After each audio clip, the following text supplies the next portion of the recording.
పెన్షన్‌లో అందుకునే వారికి ప్రభుత్వం గుడ్ న్యూస్ తెలిపింది. ఇన్ని రోజులు ఫింగర్ ప్రింట్స్ రాక చాలా మంది వృద్ధులు తీవ్ర అవస్థలు పడ్డారు. ఈ సమస్యలను దృష్టిలో పెట్టుకొని ప్రభుత్వం కొత్త విధానాన్ని తీసుకొచ్చింది. దీంతో ఫింగర్ ప్రింట్స్ రాకున్నా పెన్షన్ తీసుకోవచ్చు. తెలంగాణలో పెన్షన్లపై ఆధారపడి జీవిస్తున్న వారు చాలా మంది ఉన్నారు. వృద్ధులు, వికలాంగులు, ఒంటరి మహిళలకు పెన్షన్లు ఆసరాగా నిలుస్తున్నాయి. రాష్ట్రంలో సుమారు 44 లక్షల మంది పెన్షన్లను అందుకుంటున్నారు. అయితే చాలా మంది పెన్షన్ తీసుకునే సమయంలో పలు ఇబ్బందులు ఎదుర్కొంటున్నారు. ఫింగర్ ప్రింట్స్ రాక చాలా మంది వృద్ధులు పెన్షన్ తీసుకోలేని పరిస్థితులు నెలకొంటున్నాయి. దీన్ని ఆసరాగా చేసుకుని పలుచోట్ల అవకతవకలు చోటు చేసుకున్న ఘటనలు ఉన్నాయి. ఈ సమస్యలపై ప్రత్యేక ఫోకస్ పెట్టిన ప్రభుత్వం కొత్త విధానానికి శ్రీకారం చుట్టింది.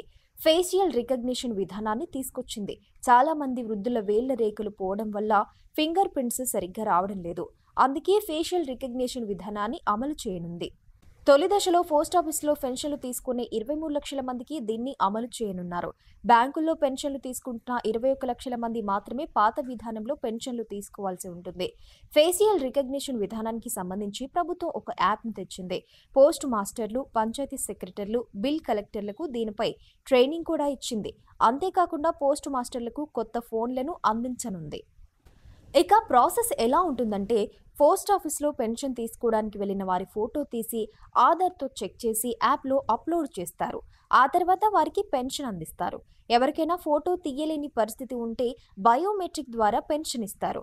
ఫోటో, బయోమెట్రిక్ రాని వారికి పంచాయతీ కార్యదర్శుల ఫింగర్ ప్రింట్తో డబ్బులు అందజేస్తారు.